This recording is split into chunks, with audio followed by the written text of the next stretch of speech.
the world. So if I may ask for a volunteer. It's not the little street, it's the big one. How about the Lowe's Theater? Yeah, it's on that one. coming out of our taps? We have water sprinkling the lawns. But around the world, that's so much fun. And so we can just hop up onto the stage here. Foundation, all related to public-private partnerships and water resources. And so I understand that you were just involved, and there are many problems where people can get focused on those problems and not have any progress. How did you deal with that? What was that like when you first went there and started to live there? Well, here's the things. 6,000 people live every single day without access to safe drinking water. In Rwanda, the same is true.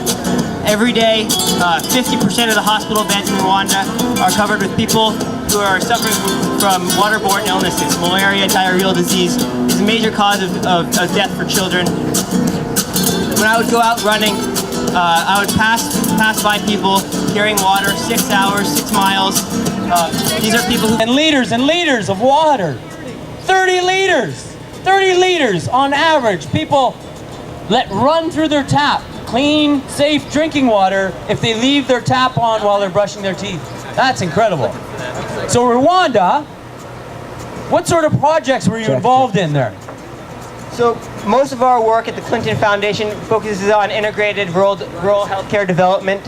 We support a program that's based right out of Boston called Partners in Health. That's Paul Farmer's organization. They're doing excellent work in places like Haiti, Malawi, Rwanda. So we work very closely with them. In addition, in our water programs, we focus on water in schools, water in healthcare facilities, community-based water programs, irrigation programs, all focused on integrating that with economic development programs and health programs. Ladies and gentlemen, this cause is very, very real. For me, running, carrying the message, we just started from the UN in New York. As many of you know, the UN is the center point for a lot of great proclamations, a lot of great reports, but that information does not get out to the people. We started in the UN 3 days ago. We are carrying our message. We're carrying the importance of drinking water, of providing safe drinking water through every single village. We've been through every town between New York City and here. We're here to talk to you guys about this message. We're heading off to Ireland. We're heading off to Moscow, to Mongolia, to China, to Japan. We'll be back in New York on September 4th. I remember when I first started first on the steps of the UN. And we'll be back on September 4th. Runners have always been messengers. As some of you know, the story is about the messaging. It's about including you in our messaging. It's about getting the word out and having you help us get the word out. So I would ask that everybody please visit blueplanetrun.org. Please spread the message, spread it to your friends. There's a variety of ways to get involved with us. You can donate, and thanks to the sponsorship, we have 100% of all of your donations, 100% going towards action. No red tape, no bureaucracy, no overhead. That means every cent that you give goes directly towards worthy drinking water projects. Yeah, as a runner, it's incredible. Photos, blueplanetrun.org. There you can track our progress. You can learn about the drinking water issue. You can make a donation. You can volunteer. There's a number of ways to get involved. And so we'll be sharing the good, the bad, and the ugly. Please, blueplanetrun.org. Please check us out. Sunelia, how are you doing? Stick your hand up. Where are you from? You're from India. How many people live in India?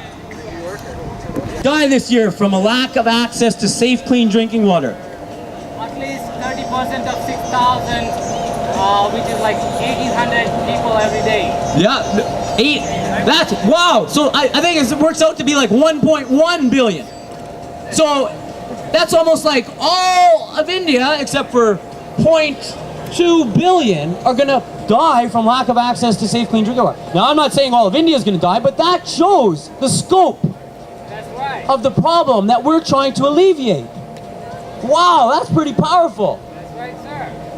And so, you're familiar with the jerry can and water, how kids have to lug that around? That's right. Can I ask you to move through the crowd and just introduce yourself maybe to some people who want to shake hands with one of the global ambassadors. How about that girl right behind you? And just ask them to pick it up. If they want to run around the stage, they can go ahead and run around the stage, but just pick it up and get a feeling of that. And imagine being 8 years old and having to lug water like that all day instead of going to school. It's pretty powerful. Now, let's give away some shirts. How many global ambassadors do we have on the Blue Planet Run team? How many, sir? 2. 2? 20? Just 2. Just 2? On the stage. So 20. For 2, there's our shirt. It's about empowering adolescent girls. It's about gender. Not sure. It's about health. It's about education. It's about poverty. Solving the water issue is critical if we're ever going to make any strides in development. We're here, so please help us. Please help us in spreading the word, getting your friends to listen. So I'd like to give away some more shirts, maybe address some